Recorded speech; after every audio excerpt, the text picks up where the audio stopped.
무엇을 위해 기도할 것인가에 대해서 두 번째 시간을 갖도록 하겠습니다. 사도 바울이 성도들, 에베소 성도들을 위해서 생각날 때마다 기도하는 내용이 있어요. 그들을 생각하며 기도하는, 잊지 않고 기도하는 내용이 있다라고 세 가지를 이제 기도를 하고 있는데요. 지난주에 두 가지를 살펴봤어요. 그리고 오늘 이제 마지막 한 가지를 살펴볼 건데요. 지난주 우리가 살펴봤던 간단하게 살펴보면 첫 번째는 한번 넘겨주시겠어요? 첫 번째는 한번 읽어보겠습니다. 시작. 지혜와 계시의 영을 주셔서 하나님을 알도록 기도합니다 라고 했어요. 지혜와 계시의 영이 누구시죠? 성령님이시죠. 성령님을 주셔서 이제 성령님을 통해서 하나님을 알도록 그렇게 사도 바울은 기도했다라는 거예요. 그래서 하나님을 알 수 있는 유일한 방법이 성령을 통해서라고 성경은 말씀하고 있습니다.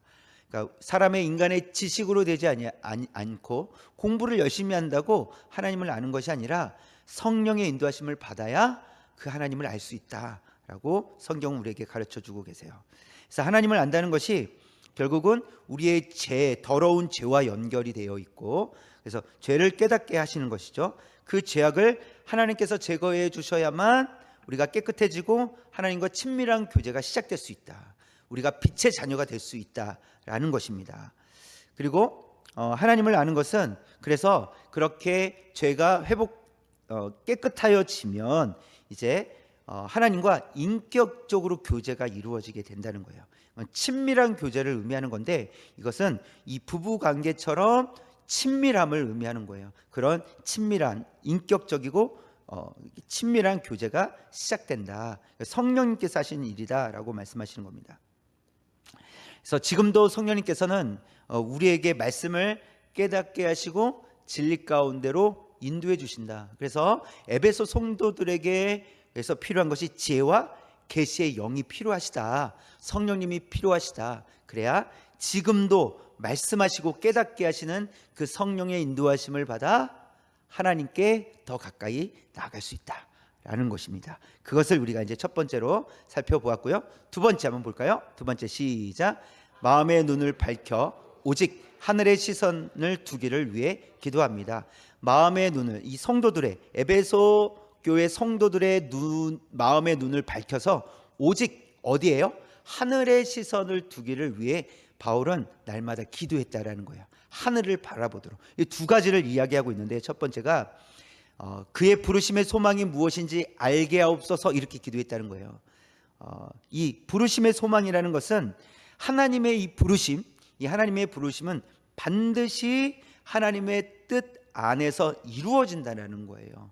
그러니까 하나님께서 부르셨다면 반드시 그 일은 이루어진다라는 것을 말씀하고 있어요. 그래서 로마서 8장 30절에 미리 정하신 그들을 부르시고 부르신 그들을 의롭다 하시고 의롭다 하신 그들을 영화롭게, 하나님께서는 우리를 영화롭게 하게 하시기 위해서 우리를 부르셨다라는 거예요. 그리고 우리가 그 부르심을 바라볼 때, 우리가 그 소망을 바라볼 때 결코 그것이 취소되지 않는다는 거예요. 반드시 하나님의 뜻대로 이루어진다. 이 소망을 가지고 살아가기를 바울은 기도했다라는 겁니다. 그다음에 두 번째는 그 기업의 영광의 풍성함이 무엇인지를 알게 하옵소서 이렇게 기도를 했는데, 그 기업의 영광의 풍성함, 이 기업은 유산을 얘기하는 거예요. 이 유산이 어디에 있는 유산이에요? 하나님 나라, 하늘에 있는 유산이란 말이에요. 그래서 이 성도는 반드시 하나님 나라에서 받게 될 유산이 있다는 말이에요. 그래서 그것을 기억하면서 살아낼 그것을 위해서 기도하고 있는 것인데, 영원한 하나님 나라는 그럼 어떤 나라냐라고 했을 때 애통이나 곡하는 것이 없고 슬픔이 없다라고 했어요. 그 영원하신 하나님의 나라, 그 영원한 하나님 나라를 아는 성도는 결국 우리가 이 땅에서 어떻게 살아가냐면 환난 중에서도 그날을 기다리며 믿음으로 살아간다는 거예요. 환난이 닥쳐도 믿음으로 그날 받게 될 그 유산, 영원한 하나님 나라, 그날을 기다리며 살아가게 된다. 또 한 가지는 어떤 마음으로 살아가게 됐냐면 우리가 믿음으로 수고하는 것이 결코 헛되지 않다라는 그런 믿음으로 살아가게 된다 라는 것을 성경이 말씀해 줍니다. 그래서 이 두 가지를 지난주에 살펴봤죠. 한 번 더 큰 1번, 큰 2번 한번 같이 한번 읽어볼게요. 시작. 지혜와 계시의 영을 주셔서 하나님을 알도록 기도합니다. 마음의 눈을 밝혀 오직 하늘의 시선을 두기를 위해 기도합니다. 이것을 우리도 적용을 해서 누군가를 위해서 또 기도할 때 이렇게 기도해 주신다면, 그렇죠? 그렇게 성장해 갈 줄 믿습니다. 그래서 성령님께서 도와주셔서 하나님을 알기를 원합니다. 하늘에 시선을 두며 살아가는 주의 자녀 되길 원합니다. 이렇게 기도하는 거예요. 자, 그래서 오늘 세 번째를 볼 건데, 세 번째 시작. 하나님의 큰 능력을 알게 하옵소서. 하나님의 능력이 얼마나 큰지를 하나님 에베소 성도들이 알게 하여 주옵소서. 그래서 믿음으로 살아가게 하여 주옵시고, 하나님 지치지 않는 믿음 되게 하여 주옵소서. 하나님의 크신 능력을 바라볼 때마다 그들도 힘을 얻게 하여 주옵소서. 이런 심정으로 에베소 성도들을 위해서 기도했다라는 거예요. 여러분 통장에 얼마나 있으십니까? 먹고 살 정도의 금액이 있습니까? 묻지는 않겠습니다. 얼마가 있는지. 그런데 그냥 생각을 해보시죠. 제가 이제 말씀드리려고 하는 게 뭐냐면, 통장에 내가 충분히 먹고 살 만큼의 이 돈이 있다면 여러분 마음은 어떨까요? 마음이 편안하겠죠. 뭐 근심이 없겠죠. 그 부분에 대해서는 걱정할 게 없겠죠. 그러니까 마음이 아마 든든할 거예요. 그 부분에 대해서는, 물질적인 부분에서는 마음이 든든할 거예요. 마음이 든든해진다는 것은 무엇이냐면, 당장 그 돈을 사용하지 않더라도 마음이 여유로워요. 그 돈을 지금 당장 내 손에 없어도 여유로워요. 어디에 있기 때문에요? 얼마든지 찾을 수 있는 통장 안에 있기 때문에. 그렇죠? 그래서 언제든지 사용할 수 있다는 생각 때문에 마음이 든든하다는 거예요. 그렇죠? 또 어떤 물건이 지금 당장 내 손에 없어도 그래도 마음이 힘들지 않습니다. 왜죠? 언제든지 살 수 있기 때문에. 언제든지 살 수 있는 돈이 있다라고 한다면 그것이 마음이 힘들지 않다, 든든하다는 것이죠. 여러분, 하나님의 능력을 안다는 것은 바로 이와 같습니다. 하나님의 능력을 안다면 그 하나님의 능력 때문에 우리가 지금 당장 뭔가 이루어지지 않아도 두려워하지 않는다는 거예요. 마음이 든든하게 된다는 것이에요. 그러면 하나님의 능력을 안다는 것, 어떤 확신이 있다는 것일까? 간단하게 보면 하나님은 살아계시다는 확신이에요. 하나님이 살아계시다는 확신이에요. 하나님은 언제든지 계시다는 거예요. 우리를 언제든지 들으신다는 거예요. 또 하나님은 온 땅을 창조하신 주인이시고 온 땅을 다스리시는 만왕의 왕이시라는 거예요. 그분이 우리의 아버지시라는 거예요. 그래서 우리는 든든하다는 것이죠. 또 하나님은 죽은 자를 살리시는 분이세요. 그래서 나를 죽도록 내버려 두지 않으신다는 거예요. 혹 죽을지라도 다시 살리실 테니까. 그런 믿음이, 그런 확신을 가지고 살아갈 수 있다는 것이죠. 또 하나님은 자녀들의 부르짖음을 결코 외면하지 않으시는 분이세요. 이게 하나님이세요. 우리가 하나님을 안다면 이런 마음의 든든함을 가지고 살아가게 된다라는 것을 알 수 있습니다. 바울은 성도들이 하나님의 크고 위대하심을 알기를 원하는 마음으로 기도하고 있다는 거예요. 여러분이 하나님을 안다면 여러분 삶이 달라질 겁니다. 여러분이 하나님을 안다면 여러분의 생각이 달라질 거예요. 여러분의 사고방식이 달라질 겁니다. 행동이 달라질 겁니다. 그런 마음으로 지금 기도하는 거예요. 하나님, 저들에게 하나님의 큰 능력을 알게 하여 주옵소서. 그래서 삶이 풍성하게 하여 풍성히 살아갈 수 있는 은혜를 베풀어 주옵소서. 그런 마음으로 기도하고 있어요. 그래서 그렇다면 우리가 그 하나님을 바르게 안다면 우리의 삶도 어떻겠습니까? 우리 확신을 가지고 풍성한 삶이 될 줄 믿습니다. 그 하나님이 어떤 분이신지를 오늘 말씀을 통해서 세 가지를 한번 살펴보도록 하겠습니다. 우리 첫 번째 시작. 하나님은 완전하신 분이십니다. 하나님은 완전하신 분이시라는 거예요. 19절에 있는 말씀인데요. 19절 시작. 그의 힘의 위력으로 역사하심을 따라 믿는 우리에게 베푸신 능력의 지극히 크심이 어떠한 것을 너희로 알게 하시기를 구하노라. 이 19절 한 절에서 이 힘에 대한 단어를 네 번이나 사용하시는 거예요. 힘, 위력, 역사하심, 능력, 이거 다 힘과 관련된 단어예요. 힘. 그래서 처음에 나오는 그의 힘은 우리가 흔히 얘기하는 인간의 육체나 이 근육의 힘을 얘기하는 거예요. 이 힘. 그렇죠? 여러분 근육이 이렇게 빵빵한 사람들 보셨어요? 여기 만져보셨어요? 가끔 제 아이들에게 제가 한번 이렇게 한번 만져보라고 그래요. 운동 열심히 했을 때. 지금은 안 되고 그럼 단단하지 막 이러거든요. 이게 힘이 있잖아요. 운동을 많이 하면 힘이 있어요. 그렇죠? 인간적인 힘이라 할지라도 그 힘이 있어요. 하나님은 힘이 있으신 분이라는 거예요. 힘. 또 위력은 잠재력을 의원해요. 잠재. 하나님은 언제든지 잠재력을 갖고 계시는 거예요. 얼마든지 하실 수 있는 분이시라는 거예요. 그다음에 역사하심이라는 것은 효력이 있거나 효력이 있다라는 거예요. 효력이 있다. 이거 어떤 일을 했을 때 그 일이 이루어진다라는 거예요. 하나님께서 힘을 사용하셨을 때 그 일이 이루어진다. 효력이 있다. 이런 의미로서 역사심이라는 단어를 써요. 또 마지막에 능력이라는 단어는 말 그대로 능력은 뭐예요? 너 저거 할 수 있어? 너 능력 있어? 이런 거 있죠. 그러면 저거를 해낼 수 있는 능력을 얘기하는 거예요. 그런 능력. 그래서 저항을 이겨내는 힘, 뭐 이렇게도 설명이 가능합니다. 보세요.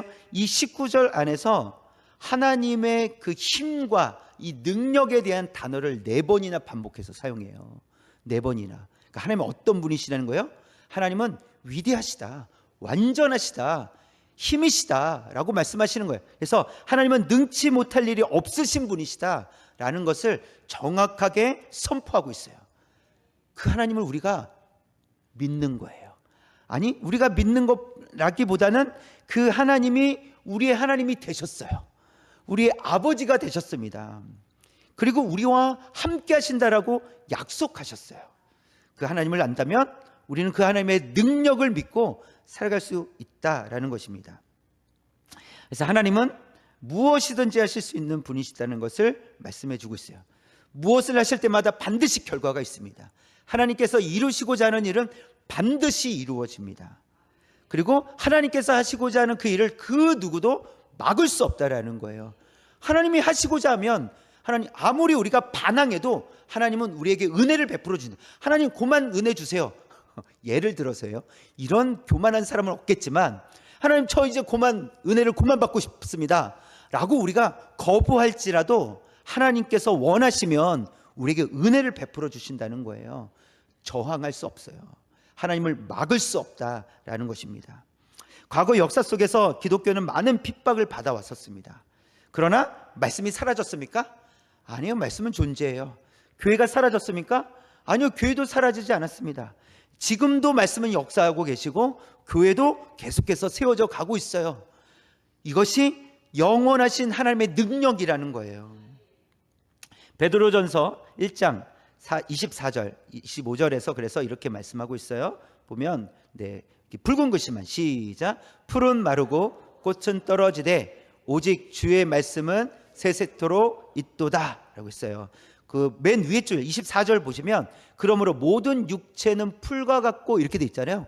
모든 육체는 풀과 같지만 풀은 마르고 꽃은 떨어진다 라고 하는 거예요. 그러니까 육체는 다 떨어진다는 거예요. 그러나 주의 말씀은, 이 땅에 있는 모든 것들은 다 없어지고 시들해지지만 주의 말씀은 영원하다라는 것입니다. 곧 하나님은 영원하시다라는 것을 말씀해 주고 있습니다. 하나님의 능력은요, 역사 속에서 언제나 견고하게 흘러왔습니다. 그 무엇도 하나님의 뜻을 막아내지 못했고 수많은 이 힘을, 권력을 가졌던 왕들이 역사 속에서 기독교인, 그리스도인들을 핍박했지만 그리스도인들은 사라지지 않았고 말씀은 사라지지 않았고 교회도 사라지지 않았다는 거예요. 그 역사 속에서 언제나 하나님의 능력은 견고하게 흘러왔고 앞으로도 흘러가게 될 줄 믿습니다. 그 영원하신 하나님이 우리 하나님이시라는 거예요. 그 하나님이 우리 하나님이 되시겠다고 우리에게 말씀하시는 겁니다. 우리가 하나님의 능력을 믿고 신뢰한다면 우리가 두려워하거나 낙심하지 말 것을 하나님께서 우리에게 말씀해 주세요. 시편 89편 21절 22절인데요. 처음부터 끝까지 시작. 내 손이 그와 함께하여 견고하게 하고 내 팔이 그를 힘이 있게 하리로다. 원수가 그에게서 강탈하지 못하며 악한 자가 그를 곤고하게 못하리로다. 어떻게 말씀하십니까? 내 손이 견고하게 하겠다, 내 팔이 힘있게 하겠다. 이게 하나님의 약속의 말씀이에요. 그러니까 두려워하지 말라는 거예요. 저와 여러분을 향해서, 성도들을 향해서, 하나님의 자녀들을 향해서 두려워하지 마라. 내 손이 내가 너와 함께 하겠다, 내 팔이 너와 함께 하겠다, 너를 보호해 주겠다, 이렇게 말씀하시는 거예요. 그래서 22절에 보면 원수가 그에게서 강탈하지 못하면 너를 빼앗아갈 수 없다, 사단이 너를 빼앗아갈 수 없다, 너를 건들 수 없어 라고 하나님께서 우리에게 말씀하시는 거예요. 악한 자가 너를 괴롭힐 수 없어 라고 말씀해 주시는 겁니다. 그 하나님을 안다면 우리는 앞으로 어떻게 살아가겠습니까?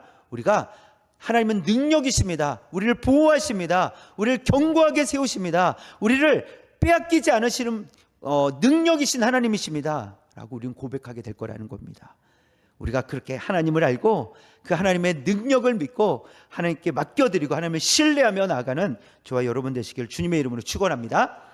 두 번째 볼까요? 두 번째, 2번 시작. 예수 그리스도를 살리시고 보좌 우편에 앉게 하셨습니다. 하나님은 어떤 분이십니까? 예수 그리스도를 살리신 분이신 거예요. 또 보좌 우편에 예수님을 앉히셨어요. 20절에 있는 말씀인데요, 시작. 그의 능력이 그리스도 안에서 역사하사 죽은 자들 가운데서 다시 살리시고 하늘에서 자기의 오른편에 앉히사, 이렇게 말씀하십니다. 하나님의 능력은 누구 안에서 이루어졌습니까? 예수 그리스도 안에서 이루어졌습니다. 하나님의 능력은 예수님 안에서 효력이 나타났다라는 거예요. 그래서 이 두 가지, 이 말씀에서 두 가지를 이야기하고 있어요. 첫 번째가 예수 그리스도를 죽은 자 가운데서 살리셨다라는 거예요. 야, 하나님은 참 대단하신 분이십니다 라고 우리는 말할 수 있겠죠. 근데 이 정도 수준이 아니라는 거예요.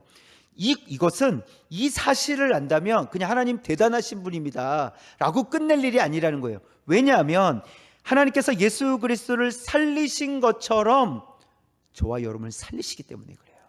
이건 믿음의 고백이에요. 하나님 대단하십니다, 이 정도로 그칠 만한 감동이 아닙니다. 예수님을 다시 살리신 것처럼 하나님께서 저를 반드시 살리실 줄 믿습니다. 이것이 하나님의 능력을 믿는 사람의 고백이라는 거예요. 로마서 6장 8절 시작. 만일 우리가 그리스도와 함께 죽었으면 또한 그와 함께 살 줄을 믿노니 라고 했어요. 믿노니. 그래서 여기서 이 믿음은 받아들인다는 의미예요. 받아들인다는 의미.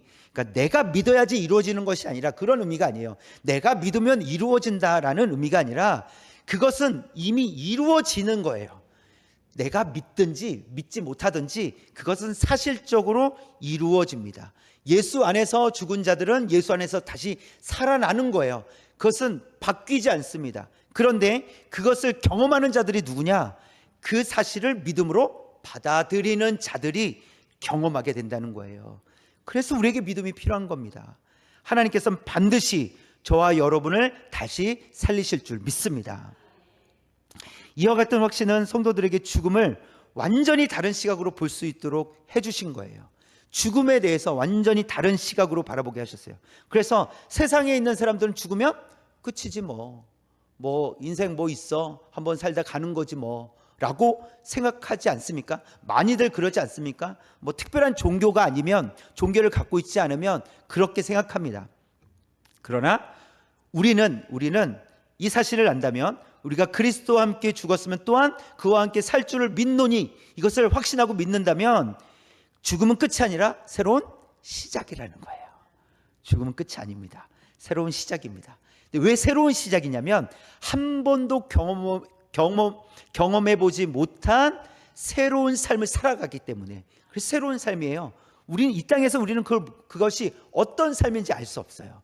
천국에서의 삶이 무엇인지 우리는 상상은 할 수 있지만 상상보다 더 화려하고 더 아름답고 더 좋은 기쁨이 있는 그런 시간들이라는 거죠. 그런 삶이라는 거예요. 그래서 죽음은 끝이 아니라 새로운 삶이다라는 것이고, 또 죽음은 슬픔으로 끝나지 않고 다시 만날 날을 기대하는 거예요. 그래서 우리가 죽음 앞에 슬픔으로 끝나는 것이 아니라 비록 헤어짐의 슬픔은 있지만 다시 만나게 될 것을 기대한다는 거예요. 우리 다시 만납시다. 우리 여기 계신 분들 다시 만납시다. 천국에서 만나요? 우리 그 집사님 안 오셨어요. 막 그러지 말자고요. 그 권사님 안 오셨어요. 이러지 말자고요. 우리 다 만나자고요. 여기 계신 분들. 목사님이 안 오셨어요. 그러면 안 되겠죠. 다 만나야 됩니다. 그래서 죽음은 슬픔이 아니라 다시 만난 날을 기대하는 거다. 지금 이것은 그냥 머리로만이 생각하는 것이 아니라 지식적으로만 아는 것이 아니라 이것이 우리 안에 고백이라는 거예요. 그리고 이러한 사실이 우리의 삶을 바꿔주실 거라는 거예요.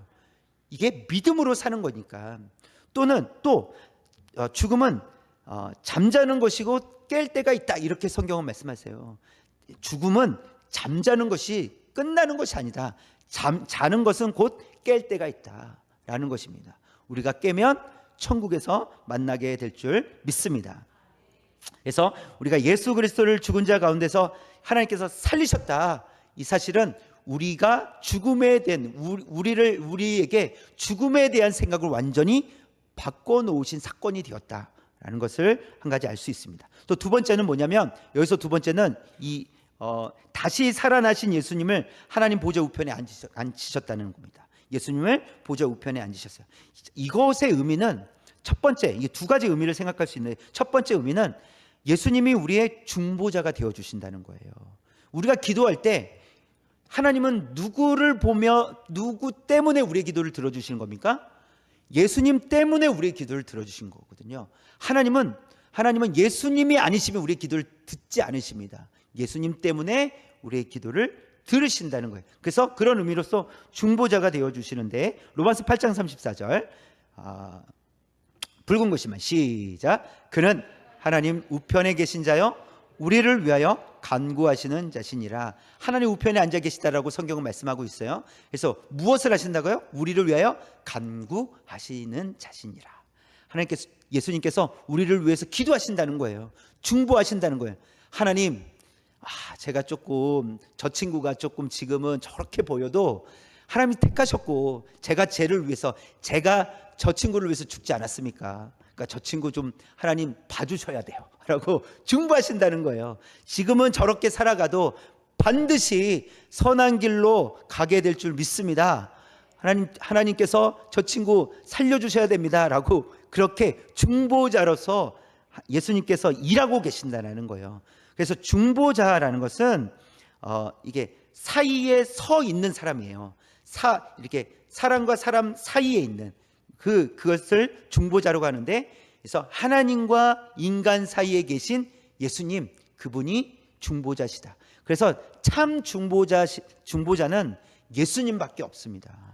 그러니까 우리도 중보기도 해야죠. 중보기도 하겠습니다라고 그 중보라는 단어를 우리가 잘 사용하지만, 사실은 우리가 쓰는 중보기도는 예수님이 중보자 되신 것과는 다른 개념이에요. 의미가 다릅니다. 오직 참 중보자는 예수님밖에 없어요. 이 중보자의 이 단어의 뜻을 온전히 이루실 수 있는 분은 예수님밖에 없습니다. 그러니까 우리가 중보기도 한다는 것은 우리가 당신을 위해서 우리가 기도하겠습니다 라는 거지, 우리가 기도하면 예수님의 능력이 나타나는 것처럼 우리는 그렇게 할 수는 없어요. 우리가 더 그 부분을 놓고, 당신의 것을, 당신의 그 문제를 놓고, 상황을 놓고 제가 더 마음을 같이 힘써서 기도하겠습니다 라고 하는 거예요.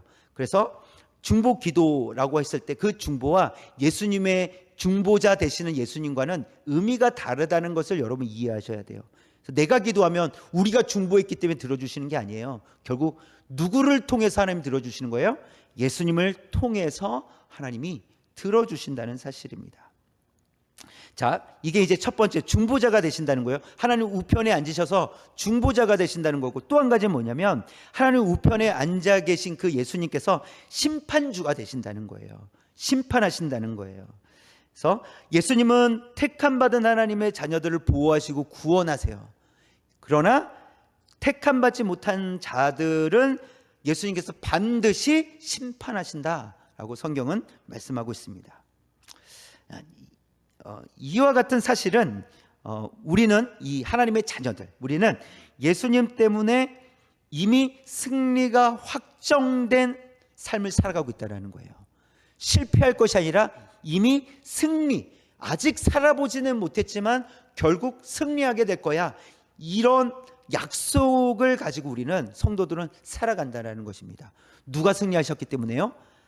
예수님께서 먼저 승리하셨기 때문에, 그리고 그 예수님께서 하나님 택함 받은 자녀들을 보호하시고 반드시 구원하시기 때문에 우리 성도들은 결코 실패하지 않는다라는 것을 말씀해 주시는 겁니다. 그래서 예수님은 결코 실패도 안 하시고 실패하지도 않으시고 또 실수하지도 않으시는 예수님이시다라는 것을 우리에게 가르쳐 줍니다. 이제부터 우리에게 필요한 것은 무엇이냐면, 하나님께서 예수님을 살리시고 보좌 우편에 앉게 하신 것처럼, 그 예수님을 그렇게 해주신 것처럼 하나님께서 우리도 반드시 살려주시고 영원한 하나님 나라에서 우리가 영원토록 살아가게 하실 것을 믿는 확신을 가지고 우리가 살아가야 된다는 것입니다. 그것이 하나님을 아는, 하나님을 바르게 이해하고 깨달은 성도들의 삶이다라는 것을 말씀해 주십니다. 자, 마지막 세 번째예요. 마지막 세 번째, 시작. 예수님을 모든 이름 위에 뛰어나게 하시고 교회의 머리로 삼으셨습니다. 이게 하나님의 능력이신데, 21절 볼까요? 21절 처음부터 시작. 모든 통치와 권세와 능력과 주권과 이 세상뿐 아니라 오는 세상에 일컫는 모든 이름 위에 뛰어나게 하시고 그랬어요. 모든 이름 위에 뛰어나게 하신다. 그래서 22절에서 이걸 다시 또 설명을 하세요. 22절 시작. 또 만물을 그의 발 아래에 복종하게 하시고 그를 만물 위에 교회의 머리로 삼으셨으니라고 말씀하십니다.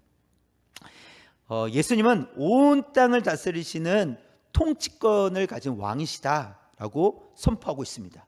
하나님 말씀은 온 땅을 다스리시는 그 통치자가 예수님이시다라는 것을 이렇게 선포하고 있어요. 그리고 그 온 땅을 다스리시는 예수님이 교회 어떻게 되십니까? 교회 머리가 되신다, 이렇게 말씀하고 있어요.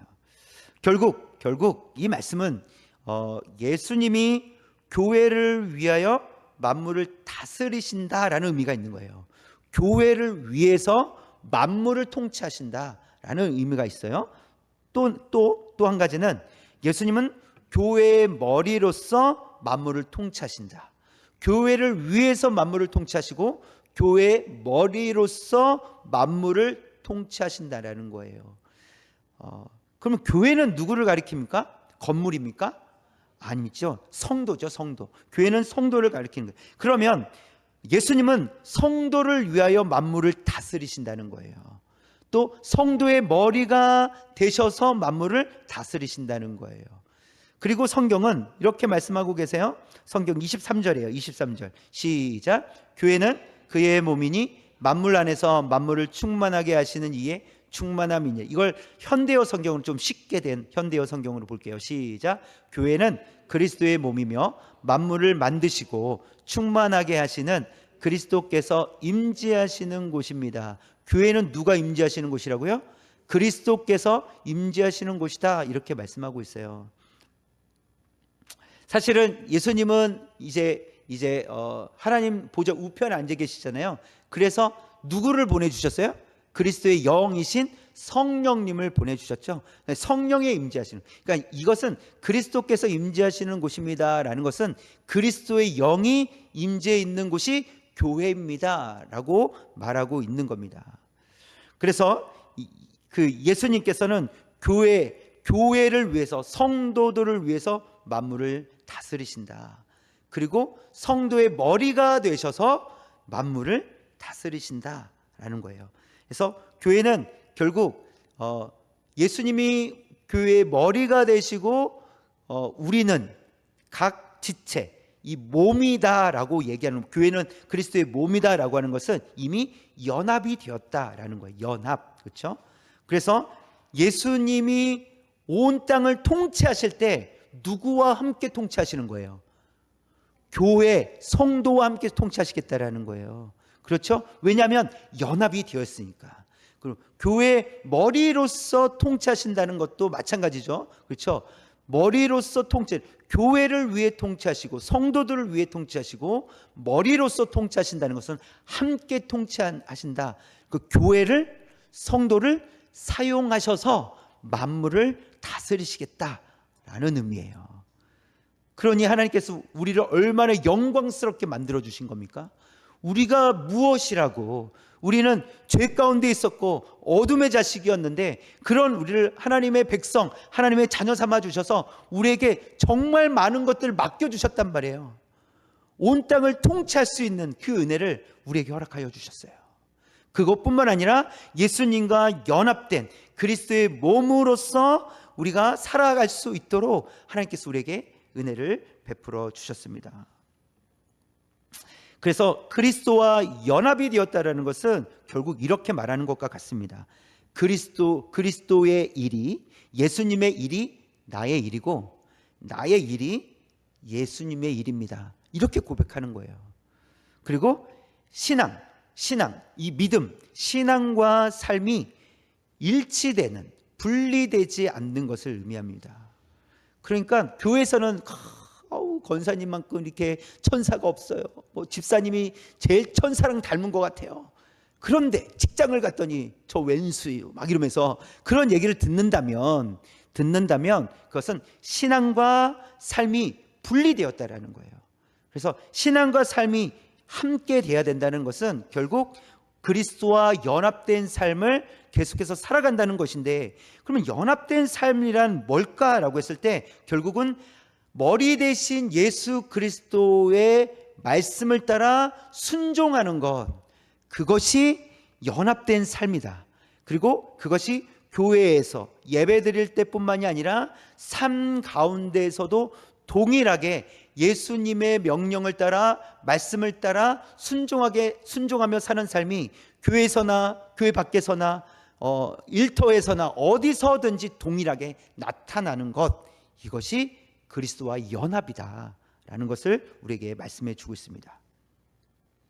그래서 우리는 교회 또 성도는 그리스도의 몸이기 때문에 머리 대신 예수님의 말씀에 반드시 반응해야 된다는 거예요. 안 그러면 몸이 좀 비정상적인 몸이 돼요. 머리에선 계속 손 움직여라고 신호를 보내고 있는데 손이 움직이지 않아요. 그럼 어떤 상태예요? 장애의 상태가 되는 거잖아요. 그렇죠? 그러니까 의식이 있는데 몸은 움직이지 않는 그런 상태가 있잖아요. 그렇게 또 살 수밖에 없는 그런 처지에 있으신 분들이 있잖아요. 그렇죠? 그것이 예수님은 계속해서 우리에게 말씀하시는데 우리가 움직이지 않는다, 순종하지 않는다. 그런 것이 바로 그런 비정상적인, 건강하지 않은 그런 몸으로 살아갈 수밖에 없다라는 것입니다. 그래서 이 예수님께서 말씀하실 때 우리는 이제 반응해야 되는데 온 몸이 다 반응하는 거예요. 그래서 온 몸이 다 반응한다는 것은 협력을 의미합니다. 여러분, 눈으로 볼 수 있기 때문에 발은 걱정하지 않고 걷는 거예요. 그렇죠? 귀가 있어서 들을 수 있기 때문에 입은 말할 수 있는 거예요. 이게 연합이라는 거예요. 입술로 듣고 입술로 말하는 게 아니에요. 그렇죠? 다리로 보고 다리로 걷는 게 아니라는 거예요. 눈으로 보고 다리는 건너가는 거예요. 걸어가는 거예요. 귀로 듣고 입으로 말하는 겁니다. 그러는 거예요. 이게 연합이죠. 여러분, 손가락 하나만 아파도요 온몸이 다 불편해요. 세수할 때 여기 살짝 다쳤는데도 세수할 때 요거 때문에 막 아이야 막 이러잖아요. 그리고 이렇게 손가락 하나 굽히고 막 이렇게 막 세수하기도 하잖아요. 그렇죠? 예전에 제가 이 발에 기부스를 했는데 이 기부스 한쪽만 기부스를 했는데 온몸이 다 힘든 거예요. 왜 온몸이 다 힘듭니까? 이 정상적이지 않은 좀 불편한 이 발 하나를 보호하고 함께 힘써주겠다고 온몸이 다 힘을 내고 있는 거예요. 온몸이. 오히려 오른쪽 발을 다쳤는데 왼쪽 다리가 더 아픈 거예요. 한쪽으로 이게 치우치다 보니까. 연합이란 그런 겁니다. 연합은 좀 불편할 때가 있어요. 연합은 혼자만 이렇게 앞서간다고 연합이 아닙니다. 그래서 하나님 안에서 연합된다는 것은 주님 안에서 예수님 말씀에 먼저는 순종한다는 거예요. 근데 그 순종을 할 때, 바르게 순종할 때 바르게 몸은 이렇게 협력하게 되어 있다라는 거예요. 눈만 봐, 눈으로만 봐라고 하고 발은 걷지 않는다면, 굳이 눈 감고 있어도 똑같잖아요. 눈을 뜨나 눈을 감고 있으나 똑같잖아요. 그러나 걸어갈 수 있다는 것은 눈으로 보기 때문에 안전한 걸 살피고 걸어가는 것처럼 연합이 이루어진다라는 겁니다. 그래서 몸이 건강하면 그렇게 연합해서 몸이 움직이듯이 우리가 영적으로 건강하면, 하나님의 말씀, 주님의 말씀을 들으면, 그래서 건강하게 반응하면 우리는 건강한 그리스도인으로 살아갈 수 있게 된다라는 것을 보여주고 있습니다. 그래서 교회는 예수 그리스도로 말미암아 연합된 한몸 공동체라는 거예요. 이게 교회예요. 교회. 건물이 아니라 교회라는 거예요. 교회. 성도가 모인 곳, 성도들이 함께 모인 것, 이것이 공동체예요. 그래서 이 성도들이 하나님 말씀 앞에 순종할 때 각자 자기 스타일대로 순종하고 있는 것 같지만, 하나님은 완벽하시기 때문에, 또 온전하시고 완벽하시기 때문에 우리가 우리의 스타일대로 움직이지만 하나 되게 하신다는 거예요. 근데 그 조건이 있어요. 뭐예요? 올바로 순종하는 거예요. 이게 조건이에요. 올바로 순종할 때 우리는 연합될 수 있다라고 하는 것입니다. 우리의 능력으로는요 연합할 수 없습니다. 아무리 우리가 연합하려고 애써도 우리의 능력으로는 사실 할 수 없어요. 사실 우리는 사실 죄인들이잖아요. 죄인들이 많이 모이면 어떻게 되겠어요? 더 큰 죄인들이 막 생겨나겠죠. 우리는 그래요. 우리가 할 수 있는 것이 아닙니다. 우리는 오합지졸이에요. 오합지졸. 그러나 이렇게 오합지졸인 우리를, 신기하죠? 하나님께서 각자 은혜를 베풀어 주셔서 하나님 말씀에 반응하게 하셔서 각자 스타일대로 하나님 주신 은사대로 그렇게 하는데 하나가 된다는 사실이에요. 이것이 하나님께서 베풀어 주신 은혜라는 겁니다. 하나님 안에 있는 공동체, 연합된 한몸 공동체라는 사실이에요. 저와 여러분이 부족할지라도, 우리는 부족해요. 우리는 많이 부족합니다. 부족할지라도 하나님 말씀 앞에 정직하게 순종하기를 힘쓴다면, 우리가 그렇게 살아가기를 힘쓴다면 하나님께서 반드시 우리 공동체를 한몸 공동체로서 아름답게 세워져 가도록 인도해 주실 줄 믿습니다. 우리가 그 하나님의 능력을 안다면 하나님께 그래서 맡겨드려야 되는 거예요. 하나님을 통해서 우리는 새롭게 되었고 하나님의 자녀가 되었고 예수 그리스도로 말미암아 한몸 공동체가 되었어요. 그 하나님의 능력을 알고 그 하나님의 능력을 의지하여 날마다 살아내는 저와 여러분 되시기를 주님의 이름으로 축원합니다. 아멘.